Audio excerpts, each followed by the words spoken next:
Welcome back, Principal Matters podcast listeners. This is Jen Schwanke, and I'm here with my co-host, Will Parker. This is episode 491. Principal Matters. What? I know. What are we going to do? Oh my gosh. I know. We've got a lot. We have to think about 500, Will. Yeah, we need to start planning on that. If you guys love this show and you want us to include your voice of why you love the show for our 500th, start sending us some voice, memos. Just open your phone, find voice memo, record something that you love about us and send it our way. We'll think about including some voices. Jen, who's our guest this week? Oh, I'm so excited for you guys to meet John Spencer. If you've not crossed paths with him before, incredible, accomplished leader, in university professor and author. And I met him in Oregon and liked his message so much that I'm bringing him to my school district this August to talk with our teachers. But before we get into that interview, we have a Q&A and we have a message from Summer Pops. Will, what's the message? Oh my gosh. Yeah. Our question of the week is supported by our friends at Summer Pops Math Workbooks, because principals, when students practice math over the summer, their math scores go up. So what is your summer plan? A great way to start is by ordering free summer workbook samples at summerpopsworkbooks.com. My friend Pete there will send you samples, let you see them for free, let you keep them. And then if you decide to order them, your students' math scores are going to increase. Jen, what's our Q&A this week? Okay, this is coming from one of our listeners, and the question is felt by every principal ever since the beginning of time, I think. Here's the question. How do I manage parents, without losing my patience, who come to conversations with the assumption that educators cannot be trusted? Oh, I feel it. Do you feel it? I feel it. That feeling. Yep. So I know our Q&A is only 5 minutes, so let me just really quick, I'll shoot from the hip. I want to say three things. And I did think about this a little bit before we jumped on, so I've had time to think of three things. The first is, what is the personal commitment that you have made to connecting with people when you see them, when you're present at games, when you run into them at the bus lines, when they're dropping off their kids, to just maintain that friendly, engaged, present, hospitable attitude that demonstrates the friendliness and trust that you want to see in others. Two, what is the thing you're doing publicly? By public, I mean not just personal, but publicly, highlighting, celebrating, showcasing the wonderful reasons why kids should be at your school, so that you can also build trust based on celebration and transparency. Because sometimes you also have to talk about how we're trying to improve things here. Right. And then three, I'm going to call this the principle. I didn't even think about all these things. I'm just coming up with these. The principle, not PAL, but PLE. How are you staying true in your hardest conversations to the principles and the values that you said you would hold on to as a school? Because a lot of times when parents are pushing back or they're acting like they don't trust, it's because maybe their kid is getting something. They don't like the fact that their kid's getting discipline, or their kid's getting this treatment, or their kid. And sometimes it can be legitimate, Jen, that you have to step in and defend a child. But sometimes if they're coming in with the posture of, we don't trust anybody, it's because they're trying to protect something or they're afraid of something. And so holding on, inviting them to those values that, hey, we care deeply about your child and we care deeply about all of the children in the school. So this decision is going to be made with all of that in mind. Mm-hmm. Staying true to those, what do I call those? The personal, the public, and the principle. Right. Wow, that sounds like I should write a chapter. What would you want to add to that? Well, I think a lot about trust. Obviously, I wrote an entire book about it, but I think one of the things this principal or any listener thinking about this should keep in mind is trust is like respect. You can't ask for it. You have to understand that it's not an emotion, it's a judgment. And usually a judgment of trust is that somebody expected something they didn't get. And so make sure that this, if meeting with parents who don't trust, maybe it's because expectations haven't been clarified. And by that, I mean, let's take your discipline example. Let's talk about what happens when a student makes a poor choice here in this school, and there are going to be consequences. And so I just want to set that expectation right away. And then it just takes time too. And there are people, by the way, that are never going to trust educators. They're just not. And so you have to remember that you're not going to win them all.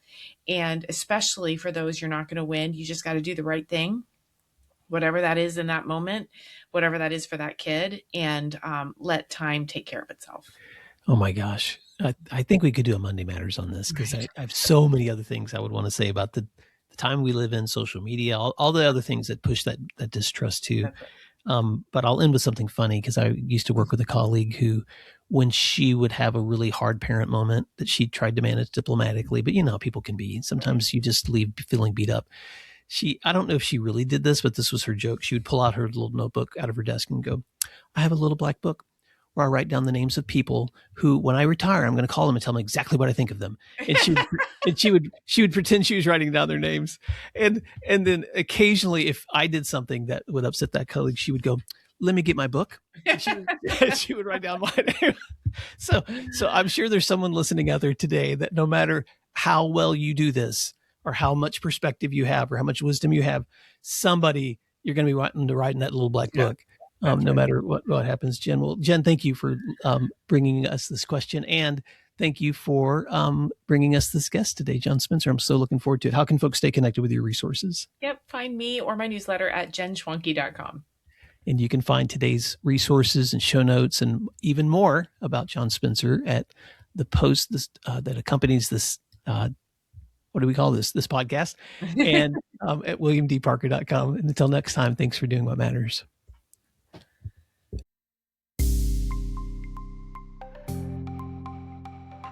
Let's take a moment to thank our sponsors, and then we'll be right back. Why is IXL used in 95 of the top 100 U.S. school districts? Because it works. IXL is research proven to benefit all student populations, including English language learners and special education classrooms. IXL is an all-inclusive online learning and teaching solution for K-12 that accelerates achievement, saves teachers time, and more. This one platform helps you accomplish what normally would require dozens of other tools. For example, as students practice skills, IXL automatically differentiates learning to help them master concepts at their own pace. Teachers get real-time insights into how students are performing so they can provide timely support. What I love about IXL are the personalized SAT and ACT study plans. Students just need to enter the most recent test score, and IXL automatically generates a custom list of skills they should work on to improve their scores. Discover what IXL can do for your school. Visit IXL.com/PM today. Emily is our amazing editor and producer. So welcome everyone to Principal Matters podcast. I'm so psyched about our guest today, Dr. John Spencer. John is a former middle school teacher and a current professor at George Fox University, where he helps pre-service teachers navigate all of the complexities of the classroom. He's also the author of numerous books that have been staples for educators, including Launch, Empower, and his recent, very timely book, The AI Roadmap. John is on the show today, everyone, because Jen Schwanke. I have not introduced myself to you all, but here I am, Jen. I had the incredible opportunity to hear John speak at the recent Wide Open Spaces conference in Bend, Oregon. And listeners, I was blown away by his work and his entire message. And John, you're just a cool guy. I mean, we were laughing. We had a great time. Anyway, thank you so much for being here, John. Welcome to the show. So glad to be here. And it was fun. I will just say it was a blast to see you teaching everyone too and making everyone laugh. And it was yeah. I will say this. The conference had a lot of laughter between the two of us. It did. Well, I think we can tie that back to we are both middle school teachers at our hearts. And so if you can't entertain a middle school, a group of middle schoolers, you're not going to be all that good as an author or a consultant. So here we are. So, so here, I want to dive right in because I'm worried that our podcast length won't be nearly enough for all the intelligent things you have to say. So you hooked me when you were talking to the principals about this instinct to punish students who cheat using AI. And we're going to get to that. Mm-hmm. But first, talk to me about your professional journey, going from middle school teacher to an author, a consultant, a speaker, a keynoter, and a professor at George Fox. Talk to us about that. Yeah, so, the interesting thing for me is I've always been into ed tech, but not the tech side. I've never been the app smasher, I don't love AV equipment. Like, Right. do you know what I mean? Like, I'm not, Yes. it's really hard to be like, I can't fix your copy machine. Or my parents be like, I don't know how to make your surround sound work, Dad. Like, I'm so sorry. Um, I was always fascinated with ed tech only in the notion of it making curiosity and creativity more viable in the classroom, right? Right. And so I was kind of early to things like blogging, podcasting, students doing documentary projects, and this is back in 2003, 2004, 2 decades ago. But because suddenly technology allowed us to do things we could never do before. Um, and so I started out as a social studies teacher and taught one group of reading intervention as well. Hmm. And then I taught self-contained all subjects to eighth grade. And I had the kids who were either ELL, gifted, or special ed. So they had some label. And I Right. had them all, a group of 27. And then I ended with having like a makerspace slash studio, and I taught journalism and STEM. And through all of that, early on, I mean, in my student teaching, I started what was called at the time a weblog, which became blogging. So I was early to the game at blogging, pretty early at podcasting, making my own content. I've just always loved to write. I was a kid who was just I've never gone a day of my life without writing. Right. And so for all of that reason, I was always someone who felt like I needed to get this like part of myself out, Right.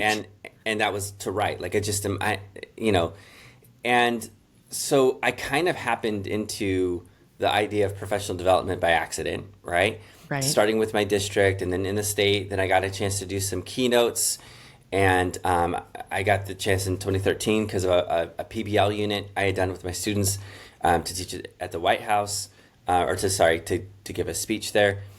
And it's just been a journey, like even moving up into higher ed. I was never a principal, so I know that your audience is largely principals. I highly admire principals, but to my core, I'm a teacher and Right. and someone who loves to make stuff. Right. Well, and I think that's why you and I made such a great team at Wide Open Spaces. You said that early. You're like, listen, I don't have the principal thing.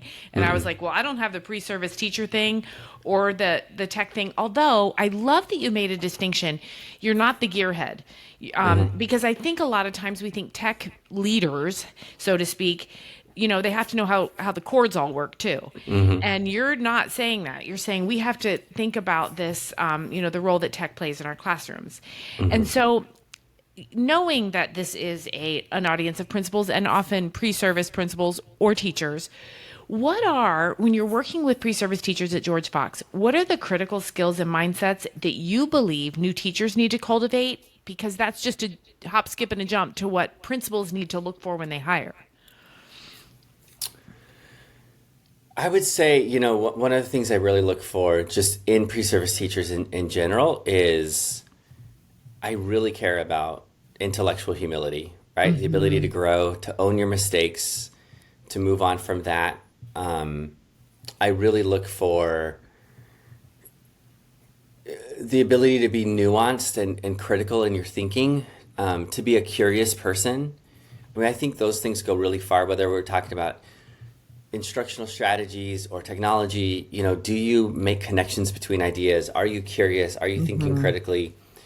And then obviously you've got to love kids. Like Right. that's a given. But I've actually never run into a pre-service teacher who doesn't. Right. Like I've Right. met some teachers later who were burnt out, Exactly. and I don't think that the appearance of I don't like kids is truly, they got hurt That's right. and they didn't recover from it. Right? It's That's like an injury, That's right. That's right. I've always said no teacher wakes up and says, I want to do some damage today. No, none of them. None of them do that. Yeah. Yeah. So, okay, let's talk a little bit about AI, although I want to be very clear, Dr. Spencer is a lot more than the AI guy. But you hooked me when you talked about this trend, if you will, of trying to outsmart AI with AI, for example, or I'll use this word, whether it's the right one or not, accusing students of cheating, while at the same time we're telling them, hey, AI might be a tool. So let me start here. What's the biggest misconception you see that educators have right now about AI in schools? I think one misconception that a lot of educators have is I think a lot of teachers are feeling the effects of sort of being burned by smartphones, right?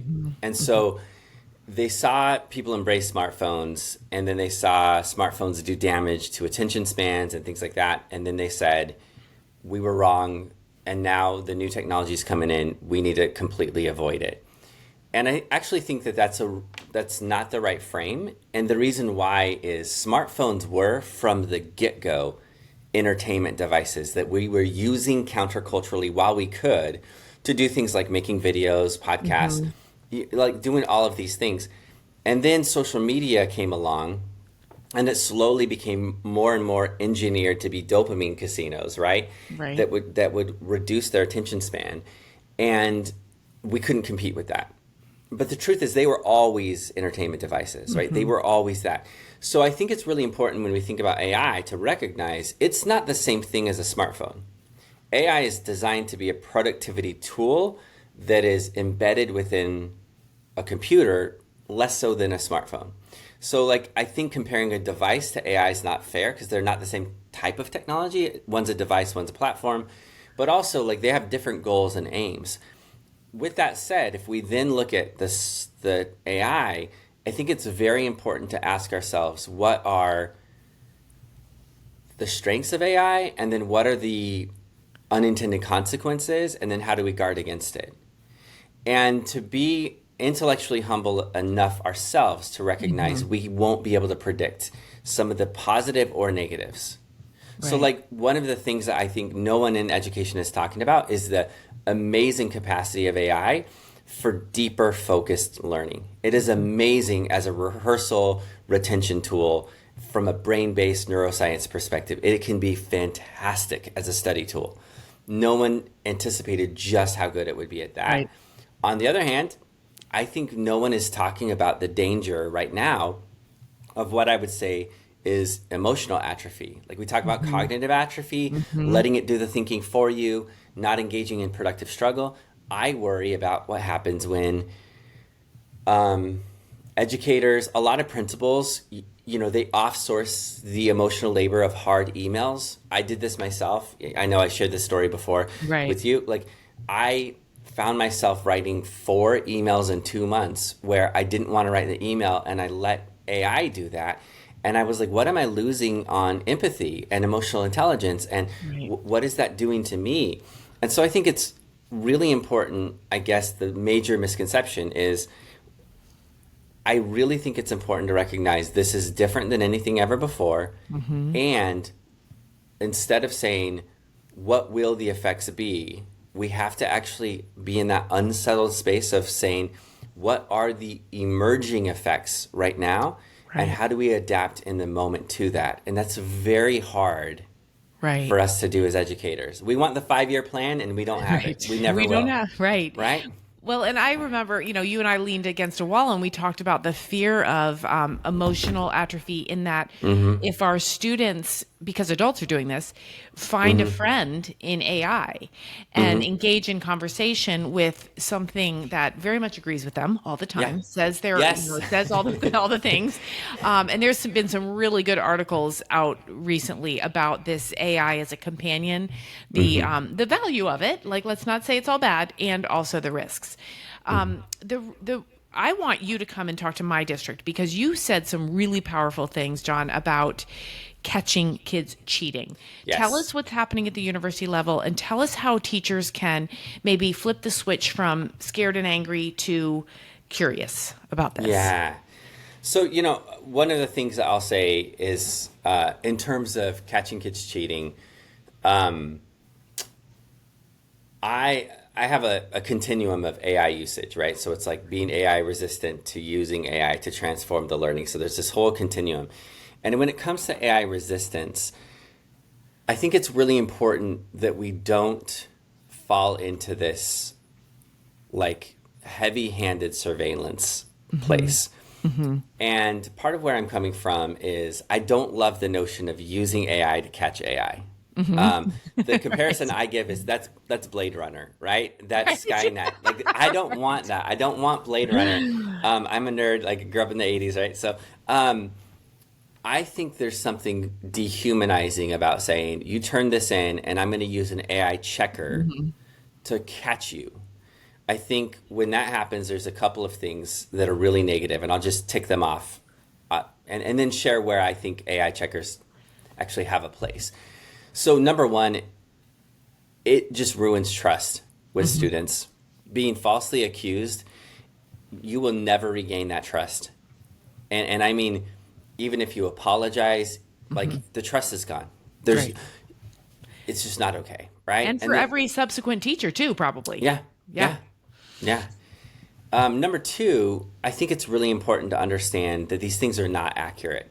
They are, whenever I field tested them with other people, they are 80% accurate. That is just barely above, if a coin flip is 50, like that's not good. But let's suppose they were 90, 95% accurate. You're still talking about the potential of 1 in 20, 1 in 40 students being falsely accused. That's one kid in your class, right? Like, so that becomes really problematic for me, the notion that happens. And then the research has been pretty clear that there are 3 groups that are most likely to be falsely accused. English learners, so multilingual students, whatever term you want to use. Students on the spectrum who don't vary their verb tense as much and tend to write more formulaically. And high-achieving students who, let's be honest, are sometimes also on the spectrum too, right? Right. But high-achieving students who mimic academic writing. Right. Well, because they're writing in a way that's similar to the training data. So in other words, if you write in a way that's similar to what has been done before in terms of training data, then you're screwed. And I ran the Federalist Papers through AI checkers. Unless Alexander Hamilton had a DeLorean and a flux capacitor, like there's no way he used AI, right? But a clear 2/3 of what he wrote was being flagged as AI produced. That's wild. So like we look at this and we have to say, this is really not okay. And then the last thing from a policy standpoint, I'm just thinking about you in leadership, right? Principles. It is a massive lawsuit waiting to happen. Right. And it's these academic dishonesty, academic integrity lawsuits that have hit major universities. I think University of Minnesota just last month paid out a huge one for a doctoral student. I know Notre Dame is dealing with these, University of Georgia. There's a lot of universities that are dealing with massive lawsuits.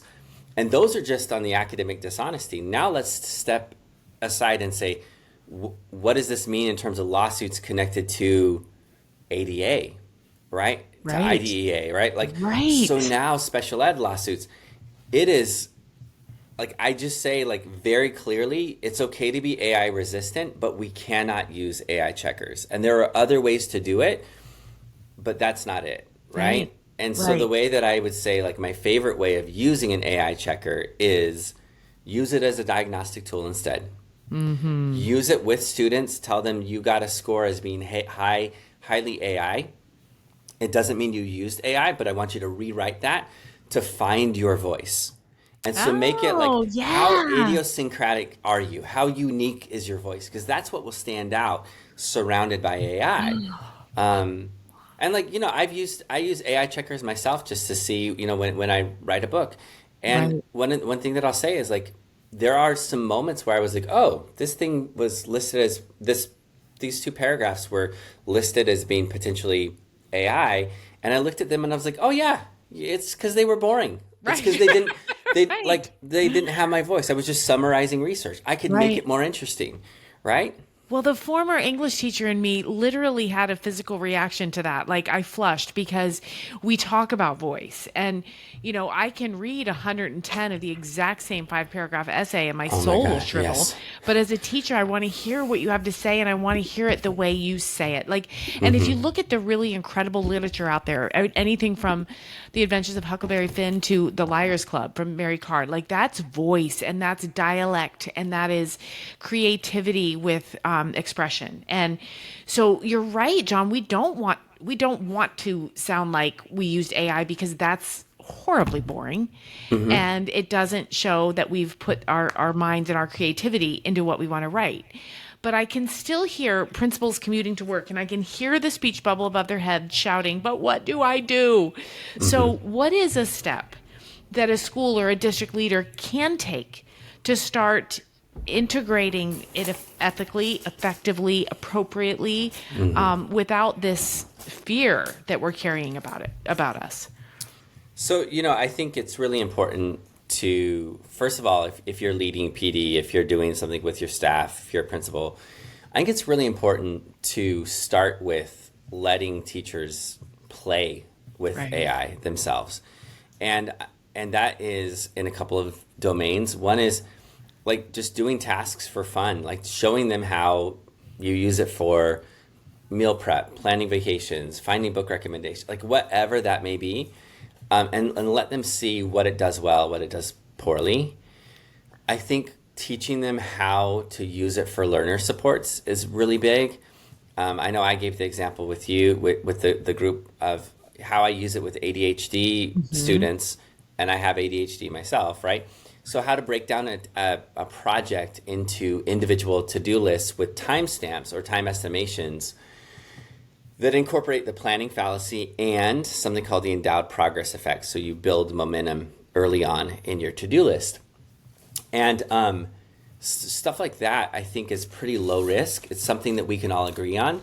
And it's something where teachers are like, I'm not ready to let students use it, but I can use it myself for this. In that same domain, finding ways to make your lessons more human-centered and AI-resistant. We can't make them AI-proof, but bringing in references to real-time events, interpersonal knowledge, context, things that happen in your local community, in your school, those are all things AI does very poorly. Deeper divergent thinking, that type of stuff. Letting students share their process transparently rather than just the finished result. All of those things make it so that students are less likely to use AI purely to cheat. And then I think once teachers are comfortable, we can start talking about integration. I love that idea of playing with it yourself. You told the group of principals that you paid for the ChatGPT version that takes a picture of your fridge. And what? No, tell them, because this is a great play option. So tell them what you do with that picture of your fridge. Oh, yeah. So we have first of all, we have a meal prep process. Your audience doesn't know me. So I have a 20-year-old, an 18-year-old, and a 16-year-old. And the 20 and 18-year-olds are obviously in college. So not only does it mean that they eat a lot, their friends eat a lot too. So what we do is we have this whole meal prep process. So the AI knows, the chatbot knows that we have frozen meat, frozen rice, and frozen pasta. So that's the baseline that it knows. You can tell, I think I told you I grew up rural, right? Yep. So and my brother-in-law, we buy a cow. We buy a cow a year, literally a whole cow in a freezer. So that's us. That's our meal prep. And all of this to say, what the kids then do is they take a picture of the fridge and they say something like, I want the macros to skew toward protein. I'm looking for something to be 800 calories, which is wild to me that that's what they would aim for, but teenage metabolism. And then they take a picture in the fridge and it sees all the items and it then gives recommended recipes that could be made in less than 15 minutes. And that's a great example of just playing with it. Well, and for teachers, I mean, that could easily be something you did in the classroom.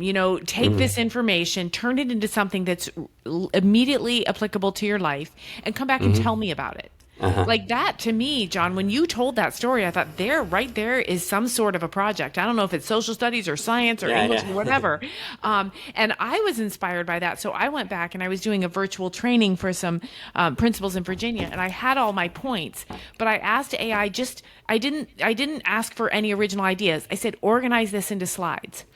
And it didn't make my slides. It organized it into a really cohesive presentation. And then I still had to do the work. I still had to have the thinking and do the work. So I think that purposeful play is a great way to start. And I want to say again to our listeners, I said in the beginning, you're not the AI guy. What you are, I believe, if I can describe you, you are the person who consistently champions creativity and wonder and student agency. That's your jam. Yeah.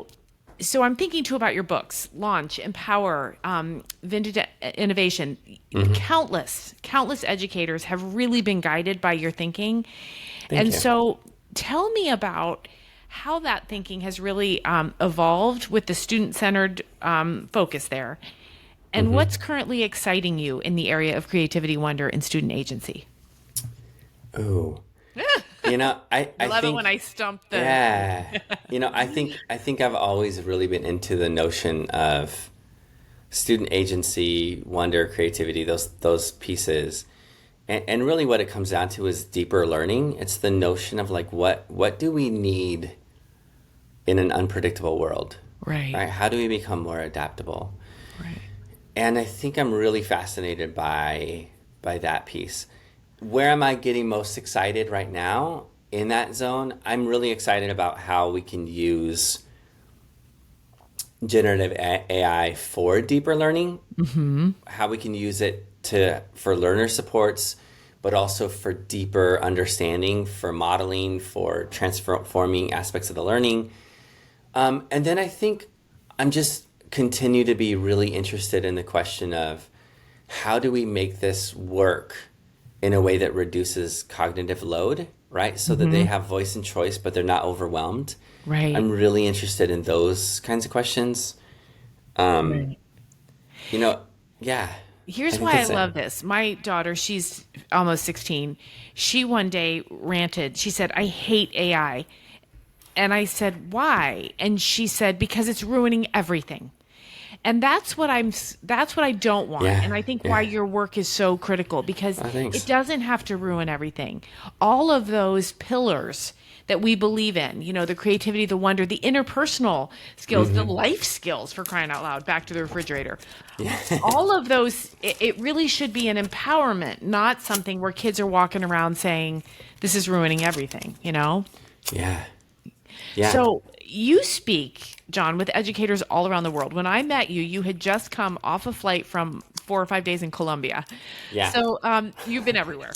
What do you find are the most universal challenges our teachers and principals are facing, and also what's promising? So tell me challenges first. What's interesting is anywhere you go, the biggest challenge right now that educators are facing is the attention challenge, right? Like, I don't love every aspect. Like, I think, I wish there was more nuance to the book, The Anxious Generation. I think it was a little too heavy-handed it lacks some nuance, but there's some real validity of like, students are not paying attention. They're stuck in this dopamine cycle of short dopamine. They are struggling to collaborate. They're struggling to be self-directed. They're lacking resilience. Those things, I think, all come down to this aspect of like, I go back to student agency, this inability to be self-starters and self-managers, right? Like, I think that lack of self-direction is the biggest challenge that we're seeing. Some teachers will call it engagement. Some teachers will call it focus. Some teachers will talk about attention span. To me, it's all in the same camp. It's a lack of self-direction. Right.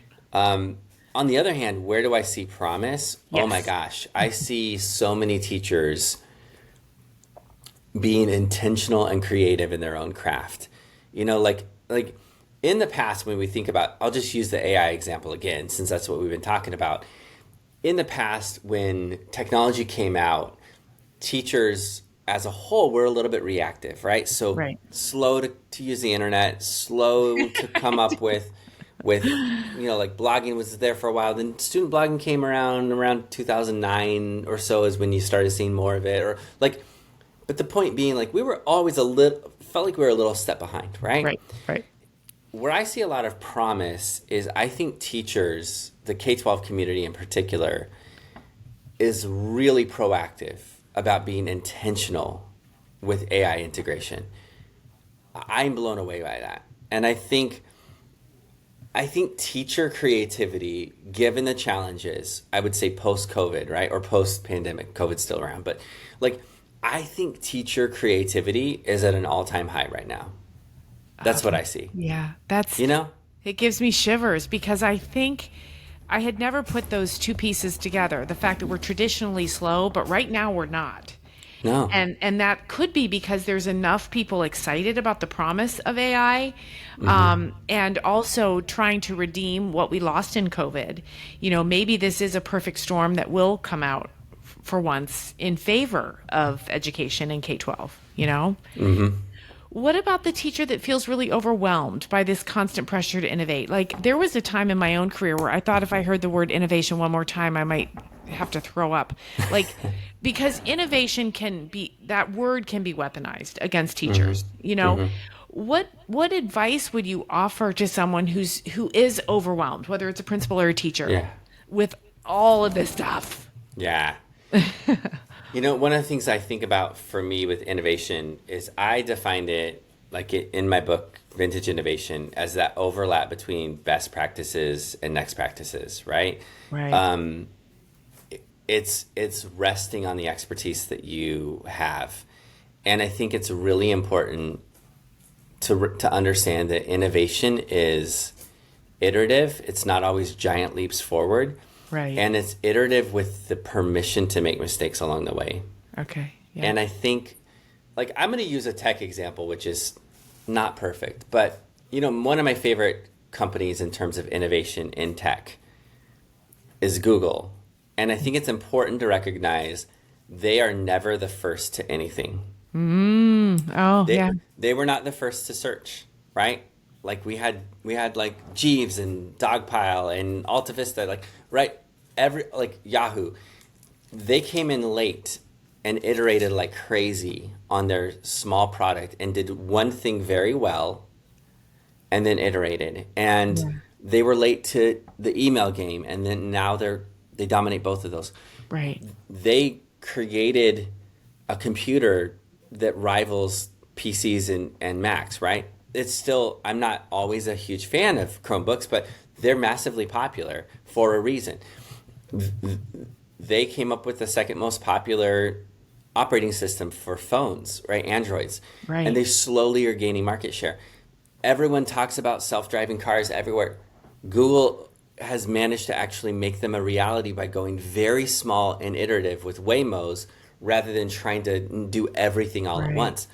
And I share that because I think it's important to recognize that if you are a teacher and you're doing what works in your classroom and it's going really well, small iterative steps forward, that is innovation. Right. Like, there's nothing wrong with doing that same epic project you did last year and just adding 2 details to it. Right. Like, that's innovation. I love that. You know what I mean? Principals, that's your take. Well, you have about 50 takeaways from this interview, but that's your takeaway. If you have a teacher who's overwhelmed, say just one thing, one itty bitty little thing, Yeah. So my final question, John, I was going to ask you what makes you most hopeful when you think about the intersection of teaching, learning, and technology, but I want you to tell a particular, I want you to answer in one way, which is, because I heard you answer this, you work with pre-service teachers. And you told me you are inspired so much by them. So tell me what makes you most hopeful when you think about teachers. I think I'm just really hopeful when okay, so my answer is actually really different than anything I've talked about. You know what makes me hopeful on a regular basis? Tell me. Is despite the fact that the world feels chaotic and dark and hard, right? And it's changing so fast and everything. What I see when I walk into classrooms on a regular basis is something that nobody emphasizes in systems, right?